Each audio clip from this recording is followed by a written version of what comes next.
రాజేంద్ర ప్రసాద్ గారు ఇష్టపడినా పడకపోయినా నేను ఒక విషయం మాత్రం చెప్పాలి ఇప్పుడు మీ ప్రశ్న కంటే ముందు. ఇండియన్ సినిమా హిస్టరీలో తప్పకుండా మన సౌత్ ఇండియన్ సినిమాకి కొన్ని పద్మశ్రీ అవార్డులు రావాల్సిందే, రావాలి, తప్పకుండా రావాలి. అందులో రాజేంద్ర ప్రసాద్ గారు లాంటి ఆర్టిస్ట్కి ఆయన వద్దు అనుకున్నా సరే రావాలి. ఎందుకంటే it is the Indian cinema హిస్టరీలో ఉండాలి కదా, మన తర్వాత జనరేషన్కి కదా.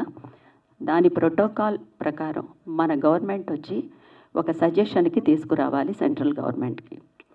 అది అఫీషియల్గా జరగవలసినవి కొన్ని ఉంటాయి. It is something like this. ఎంతో పెద్ద రెమ్యూనరేషన్ తీసుకున్న ఒక ఆల్ ఇండియా రేడియోకి వెళ్ళి ఒక చిన్న స్కిట్ ఏదన్నా చేస్తే వాళ్ళ రెమ్యూనరేషన్ 100లోనో 1000లో మాత్రమే ఉంటుంది. మనం 1 lakh తీసుకున్నామంటే 150 రూపీస్, లేకపోతే 1500 రూపీస్ ఇలాగే ఉంటుంది. They are protocol is that.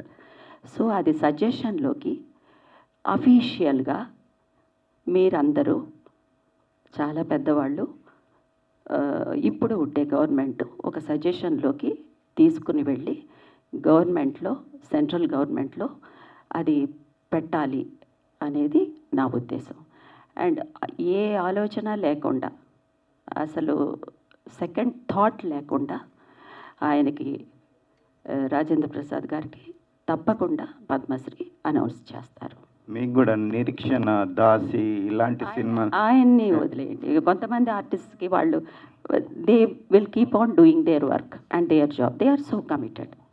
అది జరుగుతుంది. నేను చెప్పాలి, because I have been to so many juries. చాలా నేషనల్ అవార్డ్ కమిటీ జ్యూరీస్కి వెళ్ళాను, స్టేట్ అవార్డ్